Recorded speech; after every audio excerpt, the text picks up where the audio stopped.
আপনি কি জানেন কাতার এয়ারওয়েজের কিছু আধুনিক বিমানে যাত্রীরা সিটে বসেই বিমানের বাইরের লাইভ দৃশ্য দেখতে পারেন? আমি প্রথমে ভেবেছিলাম এটা হয়তো আগে থেকে ধারণ করা কোনো ভিডিও, কিন্তু না, এটা ছিল সম্পূর্ণ লাইভ ক্যামেরা ফিট। এই বিমানে সাধারণত তিনটি বাহ্যিক ক্যামেরা থাকে। এক, নোজ ক্যামেরা। বিমানের সামনের অংশে থাকে টেক অফ, রানওয়ে এবং ল্যান্ডিংয়ের দৃশ্য একদম পাইলটের দৃষ্টিকোণ থেকে দেখা যায়। দুই, বেলি ক্যামেরা। বিমানের নিচের অংশে থাকে। এখান থেকে আকাশের নিচের নদী, পাহাড়, শহর, সমুদ্র আর মেঘের অপূর্ব সৌন্দর্য দেখা যায়। 3 নম্বরে রয়েছে টেল ক্যামেরা। বিমানের পেছনের অংশে থাকে।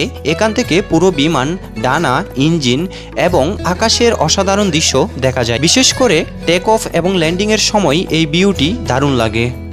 আমি এই 3টা ক্যামেরা দিয়ে সাধারণত দেখেছি বিমানের টেক অফ, নিরাপদ ল্যান্ডিং, মেঘের উপরে মনোমুগ্ধকর দৃশ্য আর হাজার হাজার ফুট উপরে থেকে পৃথিবীর অপরূপ সৌন্দর্য। সিটে বসে এমন অভিজ্ঞতা সত্যিই অসাধারণ।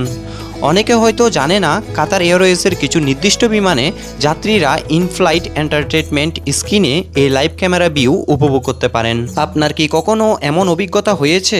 জানাতে পারেন কমেন্ট বক্সে।